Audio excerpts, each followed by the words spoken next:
Hi everyone, this is my July reading wrap-up. Now in July we were home for the first half, but for the second half we were visiting my husband's family in Germany and visiting some of my family in India, and I managed to read 12 books. I was kind of surprised at the number after I tallied up my books, and there are a lot of short books sprinkled in here as well, so let's just get into it. First up is Grief is a Thing with Feathers by Max Porter. This is a poetic and surreal novella.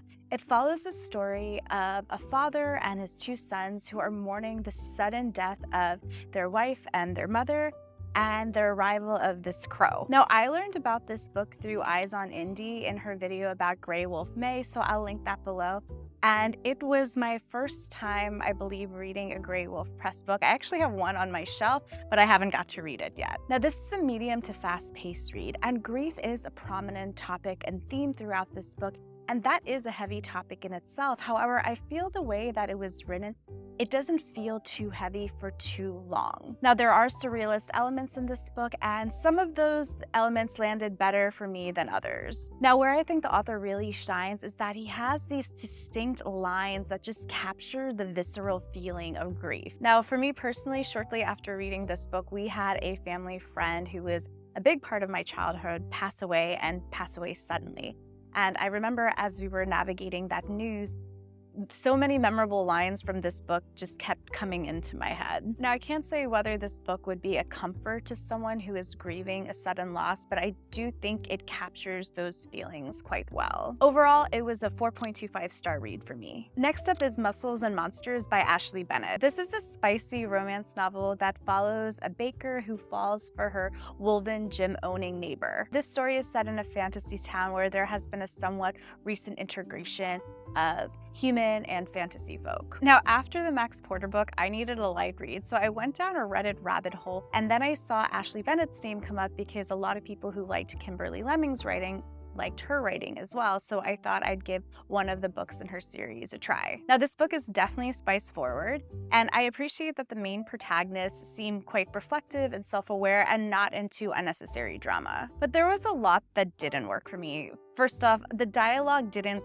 really land for me personally. Secondly, there wasn't any real plot tensions. Now, I appreciate that there wasn't any unnecessary drama, but I remember there were these two characters that were introduced that could possibly cause tension, and they were just dealt with so quickly, and I was just wondering why they were there to begin with in the first place. So if you're looking for a spice-forward romantasy that is very low stakes, this might be a read for you, and it was a 3.25-star read for me. Next up is Mothers and Others by Sarah Blafford-Hrdy. This is an evolutionary anthropology book that examines human cooperative breeding and alloparenting and how we raise our children and form social bonds. Now, this was a reread for me, and I am glad that I did it. Now, I first read this book when I was in graduate school, and it had a huge impact on me. This was the first time I felt that I had read this type of writing that was academic and interdisciplinary, but also accessible in a way that if you were motivated and you wanted to read it, you could absolutely follow along. So it was like a gold standard of science writing for me at that time. When thinking about its impact, I think it really propelled some of the discourse around the importance of elders in our community and the role of grandmothers specifically in human societies. Like I mentioned, it's a challenging read. It's academic, it's dense, but it is accessible. But that doesn't necessarily mean it's easy. My doctoral advisor, she's a MacArthur Genius Award winner. I remember her telling us that she had to take her time with this book. She had to read it in little bits and then put it down, think about it, and then pick it up again and then keep reading. So she got through this book bit by bit, which is how I got through it in the beginning. And in this reread, I actually listened to it. Now, in rereading or reconsuming this book as an audiobook, I had different feelings about it than when I first read it. First of all, I didn't remember just how much primate infanticide was in the book, and that was quite jarring. Perhaps I'm a bit more sensitive to it now, but it was just quite prominent, and I just didn't remember that in my first read. Secondly, the anthropology of it all felt a bit lacking to me. I guess specifically the four-field anthropology of it all, because I viewed this book as an interdisciplinary look into alloparenting and cooperative breeding. And even though Sarah Blafford-Hrdy is trained in evolutionary anthropology, she was pulling on other threads of other aspects of anthropology, like cultural anthropology, archaeology, and linguistics. Linguistics not as much, but definitely cultural anthropology and a bit of archaeology. And I just felt those other branches of anthropology were a bit lacking for me personally. For example, when it comes to cultural anthropology, Hurdy drew a lot of examples from modern-day hunter-gatherer communities, and even though she did mention that this is not a direct analogy to how our ancestors were living in the past, I just felt that there were so many examples when maybe she could have pulled those same complexities and nuances from other cultures around the world as well. So that reliance on hunter-gatherer communities as a super strong data point for her arguments, that felt a bit gray and lacking for me personally. Now, I want to acknowledge that this book was published in 2009, and since then, there's been a lot of changes in the field, especially trying to decolonize what we've been learning and how we've been interrogating certain topics. Now, I can truly empathize here because I feel like I'm constantly unlearning and re-educating myself on topics and themes and just ways to approach archaeology and anthropology in general. So I do really empathize with her there. Hurdy recently came out with a new book on fathers, so I'm curious to see how she might have updated her approach in that book. Now, when it comes to the writing, there's a lot that I still appreciate about Hurdy's approach, and I can remember how it resonated with me when I first read this book. Now, Hurdy has her thesis, and she dedicates an intentional section on discussing other theories other than her own, which I really appreciated as a reader. I also appreciated that she was quite clear on when she was speculating and how she was drawing on various lines of evidence. I felt that this clarity and transparency was something that I really valued. Now, this is an academic book, but I think the motivated reader could absolutely read this from cover to cover. It is a bit dense, it is challenging, but it is accessibly written, and I just recommend reading little bits or listening to little bits at a time. I'm honestly still not sure how to rate this, so let's go with a 4.25 star read for me. Next up is The Grim Reaper's Lawyer by Mia Monique. This is a romantasy novel that follows Joyce Parker, who has unexpectedly died and then in the afterlife is set to work as a lawyer to represent a Grim Reaper who's on trial. Now, I needed a lighter read after Mothers and Others, so I tried my hand at romantasy again. Now, this definitely has spikes, but there's also a story with stakes. Now, when it comes to the romance, I felt like it happened a bit suddenly, but that's just me. There were some plot points that were absolutely predictable, which is part of the comfort, I feel, of romantasy reads, but there were other parts that were surprising, and I was like, wow, I did not expect that to happen. I'm definitely looking forward to the next installment, and this is a 4.25 read for me. Next up is The Employees by Olga Ravin. This story takes place on a spaceship in the distant future, and the story is relayed as a series of testimonies by the human and humanoid employees on this spaceship. Now, this is a medium-paced book, and while short, it took me a while to get into.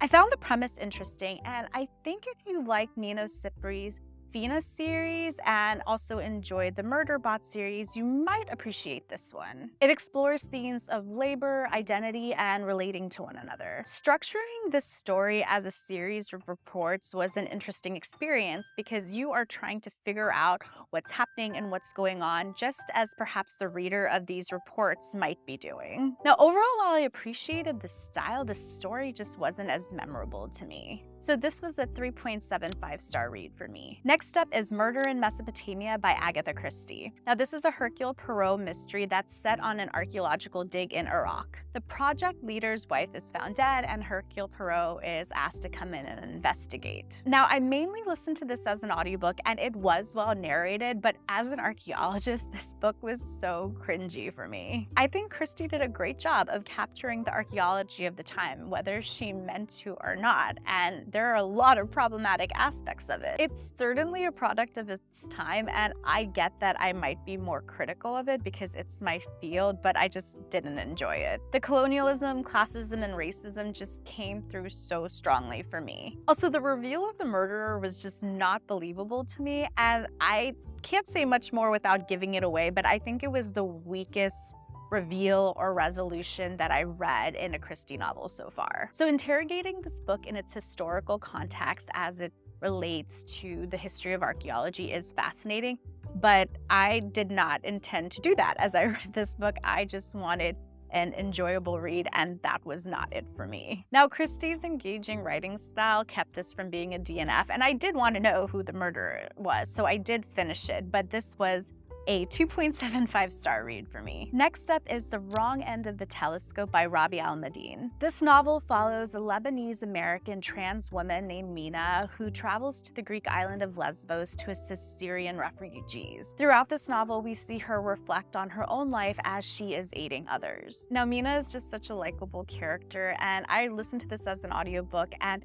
the narration I just felt like brought her to life for me, and I found the narration to be fantastic. I appreciate that there was no unnecessary drama for the main character, and I also appreciated that she was older. I believe she was in her late 50s. I just really loved learning about her and her journey, and I just really felt for her. I also really liked that the author included himself in the novel in a really interesting way. I felt that this was so artfully done, and it was just the perfect length. There's just so many themes and topics discussed, and it's done so artfully and connected really well, from the refugee experience to people volunteering so they could take selfies, to burnout, to identity, to family relations. There's just a lot going on here, but it's done so well. It's heavy and it's hopeful, and I absolutely loved it, and it was a 5-star read for me. Next up is the Improbable Meet Cute series. Now, this series is made up of 6 short stories or novellas, and they center around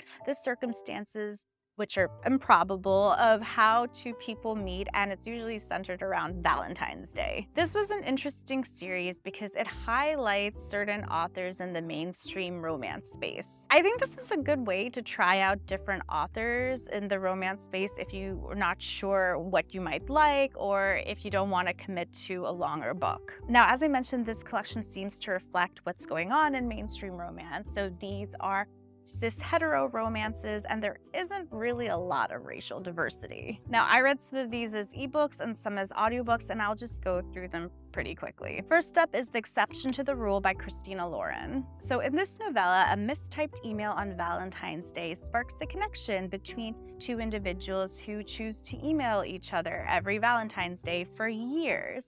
And years later, they are thinking about whether they should meet up in real life.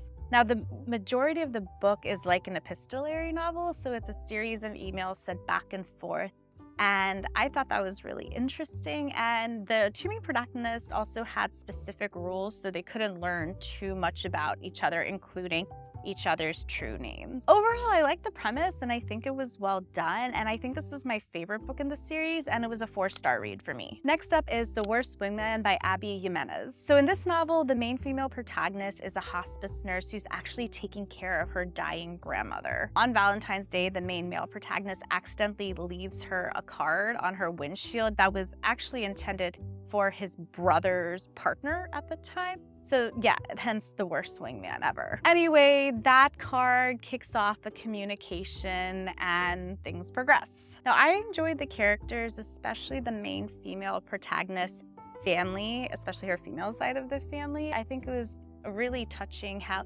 these characters interacted with one another and how they were navigating their grief as their beloved grandmother was essentially dying. Now, the romance didn't land as strongly for me, but I probably would check out one of Abby Jimenez's longer books, and this was a 3.75-star read for me. Next up is Rosie and the Dreamboat by Sally Thorne. Now, the main female protagonist here finds herself locked in a small tank at a spa on a Valentine's Day retreat with her sister. She then strikes up a connection with one of the firefighters who's there to rescue her. This story was not for me for so many reasons. I think the main reason is that the 2 main protagonists dealt with something very serious, and the way it was just casually mentioned and glazed over was quite jarring. One of them in particular dealt with something very traumatic, and it honestly stopped me in my tracks, and not in a good way. I also found the dialogue a bit cringy, so yeah, this was just not a fit for me personally, and it was a 2.25-star read for me. Next up is With Any Luck by Ashley Poston. This story centers on the Valentine's Day wedding of her best friend, and she's panicking because she's worried she kissed him the night before and he's gone missing, and She ends up trying to look for him alongside the bride's best friend, and there's just a lot going on here. Now, the writing was engaging. There was just a lot going on, and I personally didn't find the romance believable. And the characterization and the way the main protagonist was portrayed and her various beliefs about herself and personality traits, they just seemed a bit off and they didn't seem to fit well together for me personally. So this was a 3-star read for me. Next up is Drop, Hold, and Cover by Jasmine Gilroy. So in this story, the main female protagonist is taking shelter in her favorite bakery because of an earthquake, and she's essentially trapped in with the owner of the bakery, who's this grumpy but hot baker. Now, I really appreciated that there was a bit more racial diversity in this book. The 2 main protagonists here are Black, and even though I felt the love connection was quite instant, I did appreciate the dialogue and I found it to be quite funny. Now, I also felt that the story cut off a bit abruptly, but there wasn't necessarily any loose threads. So when it ended, I was just like, oh, okay. It ended. Overall, this was a 3.25-star read for me. Now, the last book in this series is Royal Valentine by Soraya Wilson, and I actually finished it on August 1st, but I'm just gonna include the review here so everything's together. Basically, the story is a classic. The princess trades places with someone who's not a princess and ends up meeting someone she likes. I just didn't connect with this story as much, and it does follow a lot of the princess in disguise tropes. There wasn't a lot that was memorable, but I did remember that I felt that the main male character, the main male protagonist, behaved kind of oddly, and his behavior wasn't so believable, so that kind of detracted from the story for me personally. Overall, it was a 2.5-star read for me. So yeah, that was my July reading wrap up. I felt that I read a lot of different types of books, and I had a lot of different feelings about those books. So it was an interesting reading month, to say the least. And if you are curious what I read last month, you can check out this video here. That's all for this video, and we'll catch you in the next one. Bye.